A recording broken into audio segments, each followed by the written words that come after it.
This might be surprising as well to people outside of the UK, but yes, we have had 14 years of Conservative government, but the Conservative Party is by no means a sort of traditionally right wing party. I mean, there are obviously some socially conservative MPs. For a long time, the dominant strain within the Tory party has been double liberalism.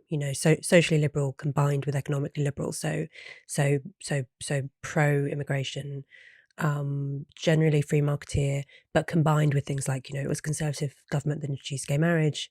It was Conservative government who actually pushed a lot of the trans activist agenda early on before there was a significant backlash. This idea that the Conservatives are sort of holding up some traditional status quo is completely false. The amazing social change actually we've seen in the last 14 years, not just permitted, but actually often encouraged by the Conservative government. I'd say on that point we're quite different from other, say America doesn't seem to quite have that same dynamic where there are still meaningful differences between Republicans and Democrats in a way that I'm not sure that there are between Conservative and Labour parties here.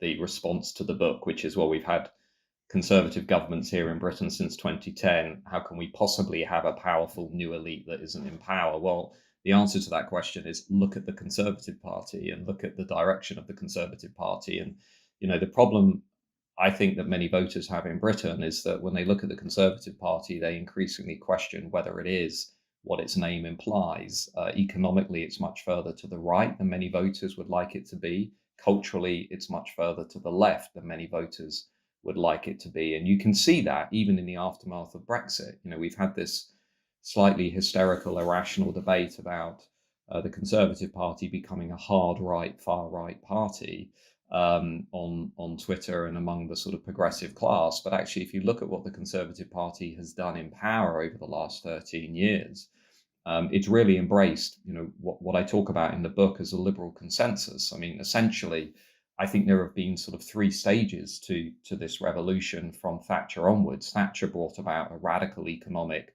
liberalism, which was about liberalizing the economy, deregulating finance, and essentially putting London on steroids. And that model of hyper-globalization really, on one level, it did make the country richer, but it also made it much more unequal. And if you look at the evidence on the effects of Thatcherism, that's now crystal clear. Economists now share a broad consensus that the effects of hyperglobalization were very negative for workers and non-graduates. If you then fast forward to the Blair years, well, Blair and Brown essentially embraced Thatcher's economic legacy. Okay, they tinkered around the edges when it came to families and pensioners and Sure Start and things like that, but essentially they embraced the fundamentals of Thatcher's radical economic liberalism, but they added to that a radical cultural liberalism. They added to that a broad and sweeping commitment to mass immigration, to what I would argue was the continued weakening of the cultural guardrails in society, a sort of loose universal commitment to these abstract ideas of diversity and multiculturalism, and essentially Britishness became reframed around these very universal international themes, which left lots of voters thinking, well, what is happening to Britain's distinctive identity, culture, and history? And alongside that, we had the Qualities Act, Human Rights Act. We had a whole, what I would argue is the stage was essentially set for the onward march of radical progressivism.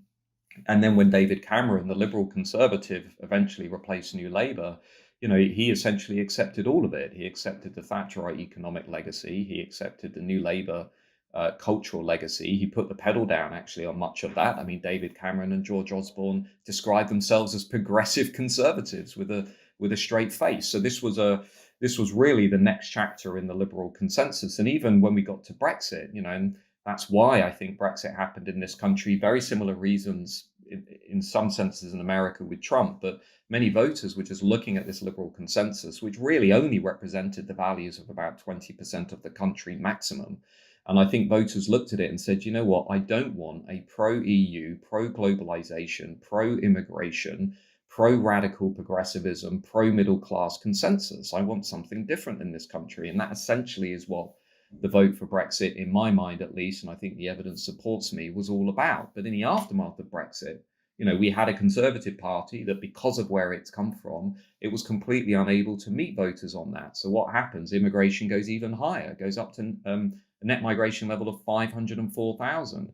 The party does not actually push back on any of the big changes introduced by New Labour. If you look at the Conservatives today, they won't go anywhere near things like the Equality Act. They won't go anywhere near things like removing the country from the European Convention on Human Rights in order to deal with issues like the small boats that are crossing the channel. The Conservatives just have essentially accepted the liberal lodestar and won't challenge any of it. So on all of these social and cultural questions, I think basically what we've got are sort of chinos, Conservatives in name only, and they're not really satisfying the appetite that's out there. So when you look at the issues that you talk about in this podcast, when you look at, say, for example, what we're teaching kids about, sex and gender, among other issues, I mean, the Conservatives are deeply hesitant to get involved in that because they're, I would argue, status-obsessed Tories. They view cultural questions as being beneath them.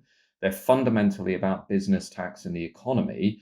And they've not yet realized what I think the US Republicans have, what the Italian Conservatives have, what the Swedish Conservatives and the French Conservatives have, which is that people want a very different brand of conservatism now. They don't want this kind of race to the bottom, economically and socially liberal brand of conservatism, which isn't really that different from social democracy. So it's going to be interesting to see where the Conservatives go. But that's my essential assessment of how the party came really unstuck and why it's still, even today, in a very vulnerable position.